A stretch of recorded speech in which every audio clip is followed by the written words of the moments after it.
بسم الله الرحمن الرحیم. السلام علیکم زما ګران خوږه ملګرو دوستانو. نن یو ټاپک باندې خبرو وکړو چې کوم غاوې چې دغه هفته کاروان هفته کې به تهران کې غټه غونډه کیږي افغانستان په ایشو باندې او دا چې کوم د خطي ګوندی ملکونه دي دا په دې باندې ناسته کوي او دا کې د افغانستان او پاکستان ایشو باندې به خبره کوي. په دې حواله سره موږ تاسو ته ویلي مو چې افغانستان انکار کړو چې کې غونډه کې شرکت نه کوو او اوس دا غونډه اوم شوه او تر اوسه پورې مشترکه اعلامیه چې کومه جاری کیږي هغه هم نه ده جاری شوي او ذرایع در مخې دغه غونډه یعنی په دا باندې چې کوم ناسته شوې دي ټول تفصیل تاسو سره درکومه او په دغه کې افغانستان شرکت نه کوونو او الته کې دغه لابي کامیابیدو امکان او ورسره افغانستان یو ځل بیا مونږ دا ویلی شو چې یا پاکستان پالیسی یا د ایران پالیسی ته ماته ورکړې ده. ویډیو اخیره پرې رسو ګورئ تفصیل در کومه څوک پکې شریک او سو وجوهات کې دي شي او افغانستان وینا سوا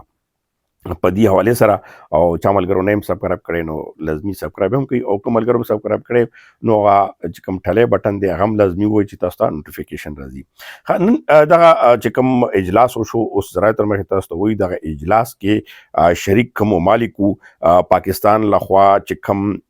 خصوصي نماینده ده محمد صادق او ورسره د پاکستاني کوم سفیر دی په افغانستان کې کابل کې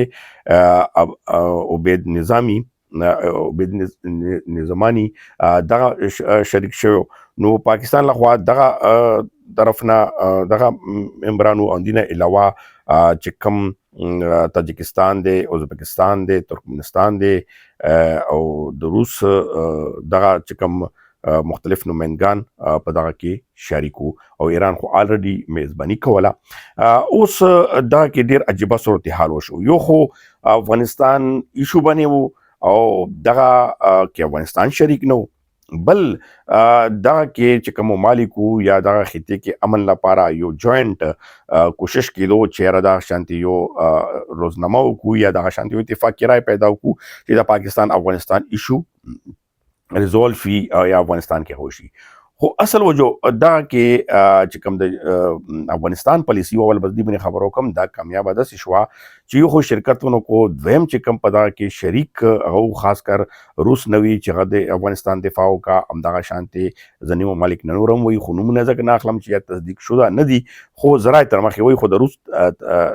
ذکر مې ځکه وکړو چې دی باقاعده توګه دا خبر راغله دی چې هغه د افغانستان ځنې خبرو باندې دفاع کړې ده او پاکستان دفاع نه ده کړې. دینه علاوه دغه کې خپل کې اتفاقی رائے پیدا نشو دی وجنه هم مشترکه اعلامیه نه جاری شوی کړي دا شانتي غونډې یو خو پټی نه کیږي بل هغه ډیر په کیږي مونږ هم تاسو ته ویلا کوي چې 13 هفته به کیږي د تاریخ په کیږي خو هغه اجلاس هم وکړو او مشترکه اعلامیه هم نه جاری او تر اوسه پورې دغه ذرایع نه خبرونه چلیږي او په میدان خبره نه راځي. نو مطلب دغه دی چې افغانستان دغه غونډه خپل خلاف ګڼله او ناکامه یې کا دا خو یو ښکاره تاسو ته معلومیږي. بل په دغه کې که تاسو وګورئ چې افغانستان کې اکثر چې کله هم حکومتونه جوړ شوي دي نو دغه خلاف ډلې راوچتې شوي دي یا مزاحمت شروع شوی دی دا شند حکومت ته پرېښودلی. تیر که د طالبانو دورو نو هم دغه شانتي څلور کاله شو بیا نه پس هغه په بل خیر هغه لاړو ایشو ونی خو اندرونی چې کم ډلې وي هغه مزاحمت چې افغانستان تاریخ ته چې کیږي هر دور کې دیزل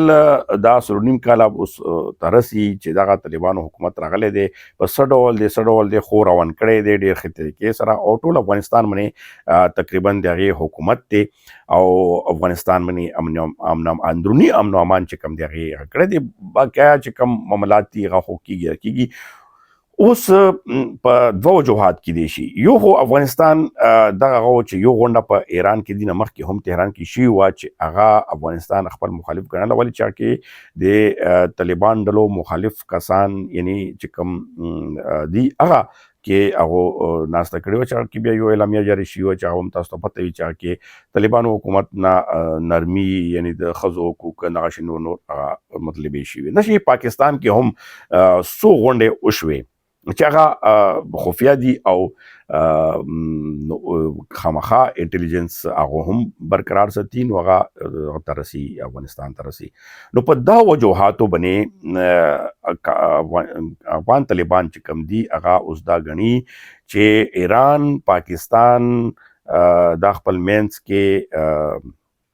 یو داسې پلانینګ کوي چې زموږ مخالف ډلې چې کمی دي چې تر اوسه پورې یا سر نه دی اوچت کړی، تر اوسه پورې افغانستان کې په ښکاره باندې کاغه حامد کرزي تیر شوی خو خیر چېرې بانه راغلی و یا نور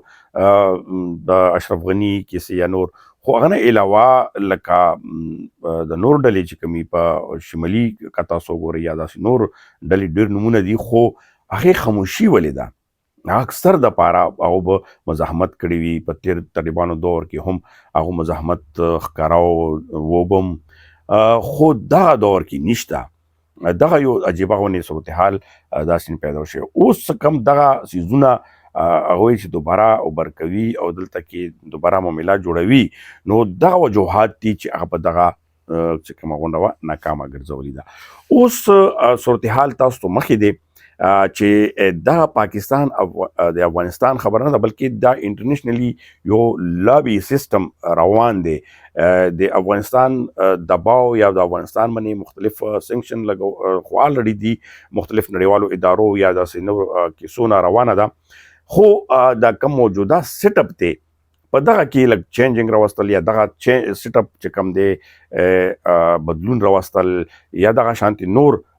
چینج کول، رژیم کول، دغه ټول خبرې دي. خو دا به کله منظریام باندې راشي، خو چې کله مونږ ته د دې زه هم لګیم د گونج لګوم د کوشش کوم چې داسې معتبر ذرایع نه دا کنفرم شي. ډېر خبرونه خو مونږ ذهن کې چلیږي خو باندې اوس تبصره هم نشو کولی، خو هغه به معلوم شي نو بیا به تاسو مخ ته وړاندې کوم. خو موجوده صورتحال کې تاسو دا ګورئ چې د پاکستان افغانستان جنگ نه دی، بلکې پاکستان څه رول پلی کوي، ایران څه رول پلی کوي، یا خطې کې کم نمونه ګروپ جوړیږي، چین څه غواړي، او بل طرف نه امریکا کم بار بار ذکر کیږي د هغې پالیسي څه ده. امریکا دا نه ده چې پاکستان افغانستان هغه خو پیل نه ده، مسلمانان ملکونه خو پیل نه انګریز نه غواړي، خو اصل وجوهات چې کم دي هغه به تاسو ته منظریه باندې زر راشي چې اصل کې د سوپر پاور جنگ دی، خو موږ پکې غریب خلک اسې دردیږو. همدې سره غواړم اجازت، انشاءالله بیا به تاسو سره تازه خبرونه کې مخکې ته راځم.